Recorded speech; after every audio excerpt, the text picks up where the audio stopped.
Okay, I left off people that are born can't hear or talk or whatever, or just a blob of flesh. When such a person is born, one malformed or without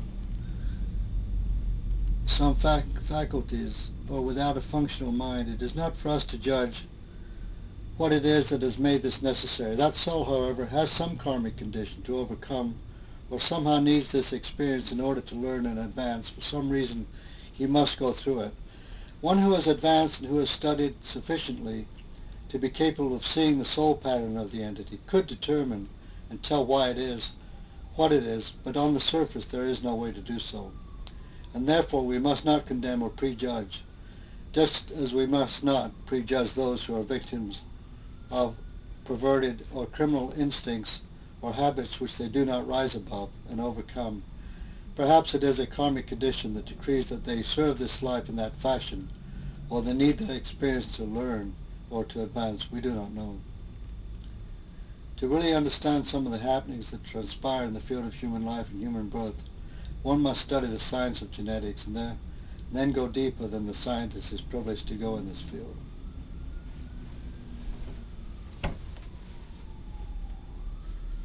Why is it that a child lost through miscarriage cannot come to his parents through a direct voice medium? For example, is it that this child is without a soul and inhabits another sphere? If a soul is denied the privilege of coming into this life because of what we call miscarriage, then the soul has never completely taken over that particular body. The soul was to have come into this life. It had been hovering around the parent for a certain period of time. Then the mishap occurred, and it was taken back into the astral world, and there it would be reared and could reach maturity the same as any other soul. Let us say that this happened 25 or 30 years ago. The entity may quite possibly be a beautiful young woman on the astral plane. The denial or miscarriage when the body was not yet fully created to house the soul was an experience for the mother, one that for some reason she was required to go through. There have been some such cases where the soul that has been denied by the parent through a miscarriage has come back into another body at a later time. Occasionally it is born to the same father and mother.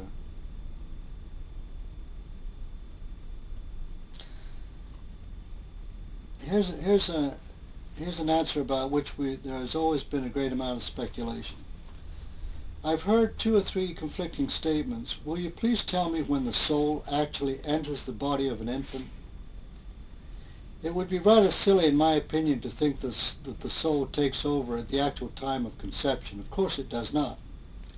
It comes into the nurtured body at the time life is felt. At this time the body is sufficiently developed to receive it. Where was the soul before it actually took over? Where had it been? It had hovered within the aura of the mother until such time as it actually entered the body of the infant. All the time it was hovering here, it was being nurtured by and taking on the vibrations of the mother. Is there a definite time for each person to make a transition? Oh, we read that part. Yeah. Okay.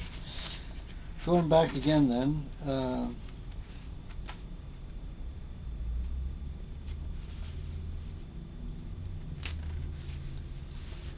Would you please tell me if reincarnation is the truth? Some of my friends believe it is true, but so far I cannot accept it. Is reincarnation a matter of choice or is it compulsory? Reincarnation is considered as an accepted fact in many circles, but you must be aware that in the field of spiritualism there is a split. We find that your ordinary dyed-in-the-wool spiritualist, who is very happy with raps and taps and table tipping, and the receiving of various messages through mediums, do not, at least the majority of them, do not accept or believe in reincarnation. And when they ask their spirit guides if they too believe in reincarnation, the answer that comes back is that they do not, and that we incarnate from one plane of consciousness, which of course is false. These people are of little learning. Also, the type of people they are communicating with in the astral world are likewise of small development. In addition to the advancement of the medium, This does not mean, however, that the medium is not capable of contacting the spirits through his mediumship. There is much to be learned and to be clarified in the field, but it is true that reincarnation is an established fact. It can be proven, and there is much to be clarified in the field of spiritualism. Spiritualism basically is a very wonderful thing. It is, however, and this is very unfortunate, something that is distasteful in many phases of society, and even the mention of the word is unacceptable. Much has gone on in the guise of spiritualism that has conspired to give it a bad name.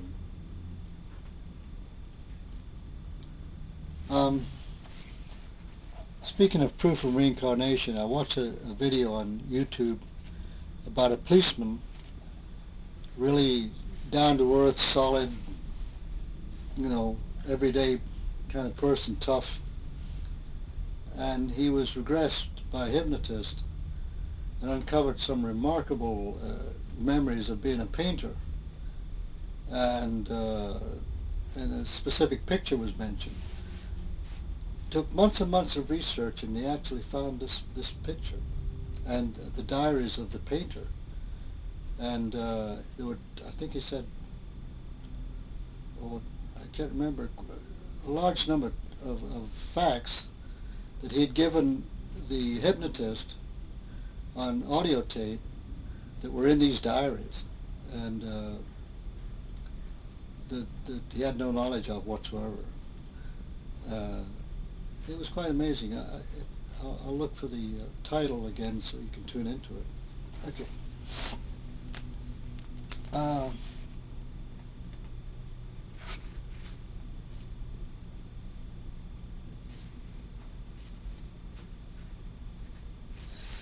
And back to reincarnation. We'll live many times before on this earth. We will live many times again until we evolve sufficiently so that no further sojourns here become necessary. Our rewards, our punishments are dealt to us through our life in accordance with what we have deserved, either in this life or in previous lives, not in accordance with the banner we wear or the sect with which we choose to serve.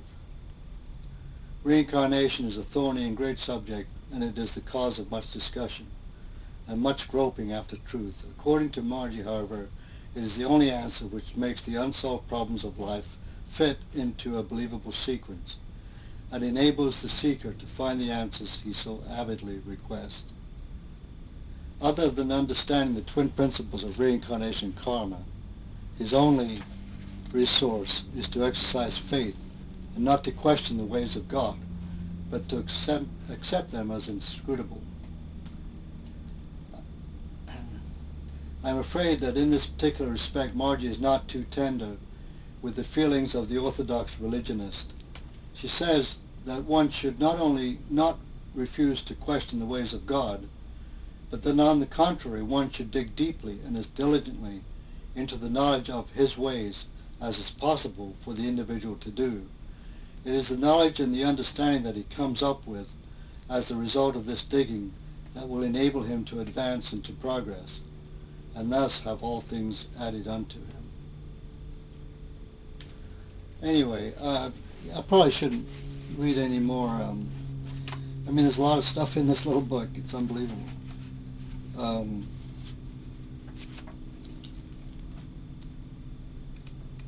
So we'll let that go, and we'll go on to, well, I've got thousands of these recording from the lectures, enough to fill volumes, I guess.